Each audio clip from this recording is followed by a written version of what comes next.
Liver हैन, liver अनि त्यसपछि स्प्लिन अनि त्यसपछि किडनी हैन। यो तीनटा एकैचोटि सम्झिनुपर्छ।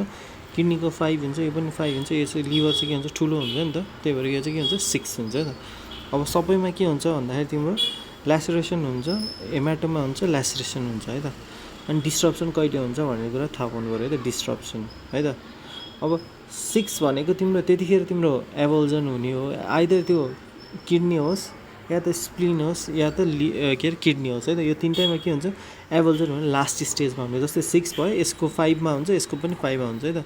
अब let's go to the very easy version हैन, सम्झिनु पर्ने केही छैन। यसमा के हुन्छ हेमाटोमा हुन्छ, हेमाटोमा 10 to 50% सम्झिनु पऱ्यो। 10 to 15% लेस देन 10% छ भने 1 हुन्छ, ग्रेटर देन 10% छ भने के हुन्छ 2 हुन्छ है त। अनि के हुन्छ 1 to 3 सेन्टिमिटर सम्झिनु पऱ्यो। क्याप्सुलर ल्यासरेसन चाहिँ 1 to 3 सेन्टिमिटर भन्दा लेस छ भने तिम्रो 1 हुन्छ, ग्रेटर छ भने के हुन्छ 3 हुन्छ है त। हरेकमा के हुन्छ 2 to 3 को लडाइँ हो। अनि लिभरमा के हुन्छ 4 मा के हुन्छ डिस्ट्रप्सन हुन्छ, 25 to 75% डिस्ट्रप्सन हुन्छ। त्यसपछि 1 to 3 के हुन्छ कोनाइड सेगमेन्टको इन्टरभल हुन्छ है त। अर्को के हुन्छ ग्रेटर देन 5 भनेको के हुन्छ लिभरमा के हुन्छ 5 भनेको के हो हेपाटिक इन्भल्भमेन्ट भन्नाले भेनस इन्भल्भमेन्ट भनेर सम्झिनु पऱ्यो हैन। अनि ग्रेटर देन 75% के हुन्छ इन्भल्भमेन्ट हुनु पऱ्यो है त। त्यसपछि अर्को आउँछ तिम्रो स्प्लिन है त। यो स्प्लिन यहाँ भयो भने के हुन्छ स्प्लिनमा किडनी जस्तो हो तर दिस इज स्प्लिन हैन। हेमाटोमा ल्यासरेसन हुन्छ। यसमा पनि के हुन्छ capsular lace than 1 to 3 centimetre सम्झिनु पऱ्यो हैन। 1 to 3 लेस देन 1 भयो भने 1, ग्रेटर देन 3 भयो भने भएन। अनि त्यस्तै गरेर 10 to 50% सम्झिनु पऱ्यो। लेस देन 10% भयो भने 1 अनि 50% भयो भने तिनटामा के हुन्छ सेम नै हुन्छ, दुईटामा सेम हुन्छ हैन। अनि डी भनेको चाहिँ के हुन्छ 4 मा गएर चाहिँ के हुन्छ तिम्रो डी, त्यसमा चाहिँ डिस्ट्रप्सन भएको थियो, यसमा चाहिँ के हुन्छ डिभास्कुलराइजेसन हुन्छ। अब ग्रेटर देन 25% छ कि हाइलर भेसल सेगमेन्टल इन्भल्भमेन्ट हुन्छ। हाइलर सेगमेन्टल इन्भल्भ भयो भने 5 हुन्छ, हाइलर भेसल्स इन्भल्भमेन्ट भयो या त ग्रेटर देन 25% इन्भल्भमेन्ट भयो है त। त्यसपछि अर्को भने के हुन्छ अनि किडनी हैन। किडनीमा के सम्झिनु त। अब किडनीमा चाहिँ तिम्रो के हुन्छ किडनीमा त के हुन्छ अरूको जस्तो के हुन्छ यहाँ हुँदैन, क्याप्सुल हुन्छ, यसको सब क्याप्सुल हुन्छ, त्यसपछि बल्ल के हुन्छ कर्टेक्स हुन्छ, त्यसपछि मेडुला हुन्छ नि हैन।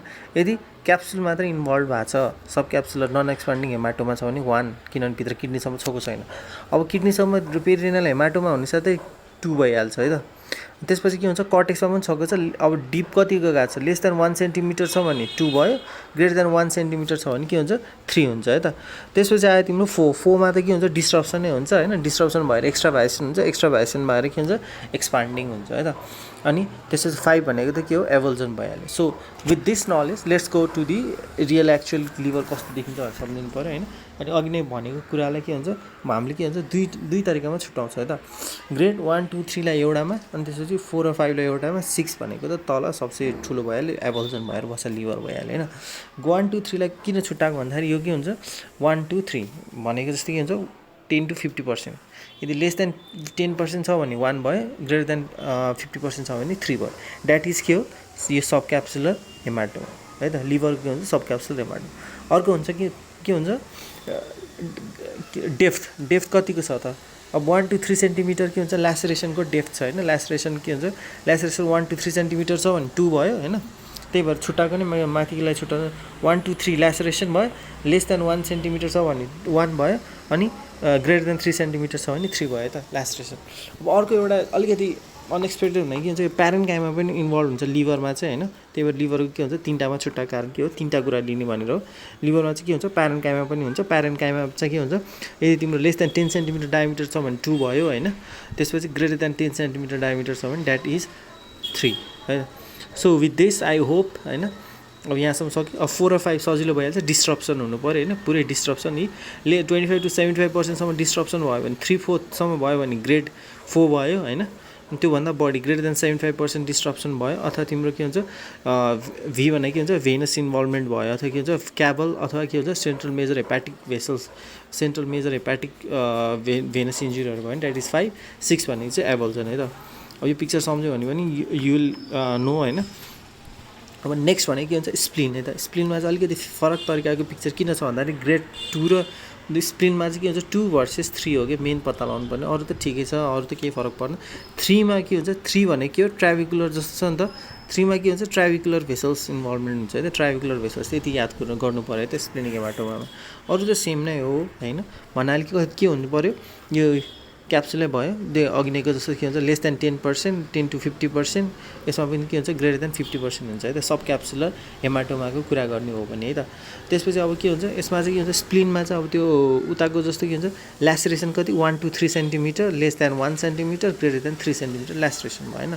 अनि ल्यासरेसन पछि अर्को के हुन्छ अनि अर्को भनेको चाहिँ के हुन्छ भन्दा तिम्रो लास्ट एउटा के हुन्छ यसमा चाहिँ के हुन्छ प्यारेन्काइमल थपिन्छ, लेस देन 5 सेन्टिमिटर छ भने माथि जानु पऱ्यो, ग्रेटर देन 5 सेन्टिमिटर छ भने तल थप्नु हो, यही एउटा भयो। अनि के हुन्छ ट्राभिकुलर भेसल्सहरू इन्भल्भमेन्ट छ भने ग्रेड 3 भयो। 2 versus 3 लाई छुट्याउन सक्ने नै मेन भयो यो माथिको र तलको, त्यही भएर 3 लाई के हुन्छ दुईवटा पिक्चर दिएको कारण पनि त्यही नै हो है त। त्यसपछि अब आयो 4 भनेको चाहिँ के हुन्छ डिभास्कुलराइजेसन, ग्रेटर देन 25%, 4 भनेर डी भयो डिभास्कुलराइजेसन। अघि नै चाहिँ के हुन्छ लिभरको चाहिँ डीबाटै आउने के हुन्छ डिस्ट्रप्सन भयो, यसको चाहिँ के हुन्छ डिभास्कुलराइजेसन। या त तिम्रो 4H यसरी लेख्नु पऱ्यो, H हाइलर भेसल्स इन्भल्भमेन्ट हुनु पऱ्यो, या त तिम्रो के हुन्छ ग्रेटर देन 25% के हुन्छ इन्भल्भ हुनु पऱ्यो। ग्रेड 5 भनेको चाहिँ के हुन्छ पुरै एभल्जन अफ दि कुनै भयो भने द्याट इज ग्रेड 5 है त। अब के हुन्छ स्प्लिनिक इन्जुरी पछि किडनी होइन, किडनीमा चाहिँ के सम्झ्यो भनेको थिएँ मैले, के हुन्छ यहाँ के हुन्छ किडनीको के हुन्छ किडनीलाई बाहिरकोपट्टि के हुन्छ क्याप्सुलमा हुन्छ। ग्रेड 1 मा के हुन्छ क्याप्सुलर मात्रै हेमाटोमा हुन्छ, कर्टेक्स इन्भल्भ हुँदैन, पेरिनल हेमाटोमाहरू हुँदैन है त। अब ग्रेड 2 मा आएपछि अलिकति यहाँ के हुन्छ कर्टेक्स पनि ल्यास्टेड भएको जस्तो देखिन्छ होइन। ग्रेड 2 मा चाहिँ के हुन्छ कर्टेक्स पनि इन्भल्भ भयो। अब कर्टेक्स लेस देन 1 सेन्टिमिटर भयो भने 2 भयो, ग्रेटर देन 1 सेन्टिमिटर भयो भने 3 भयो है त। त्यसपछि अर्को भनेको के हुन्छ कर्टिकल ल्यासरेसन पछि अर्को के हुन्छ भन्दाखेरि तिम्रो नेक्स्ट अब पेरिनेल हेमाटोमाहरू भएको छ कि छैन। अब यदि किडनीमा के हुन्छ पेरिनेल हेमाटोमा 2 मै हुन्छ है त, या त नन एक्सपेन्डिङ हुन्छ या त के हुन्छ हेमाटोमा भयो कि त के हुन्छ 2 नै भयो भनेर सम्झनु पऱ्यो है त। त्यसपछि अब 2 र 3 सकिसकेपछि के हुन्छ 4 मा के हुन्छ 4 भनेको के हो यसमा पनि के हुन्छ डिस्ट्रप्सनै हुनु पऱ्यो है त।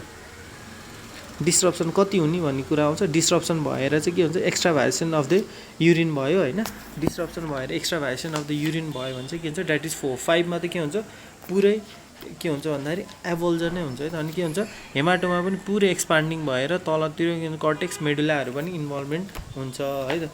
So with this I guess all the is out. Thank you so much for listening to my video.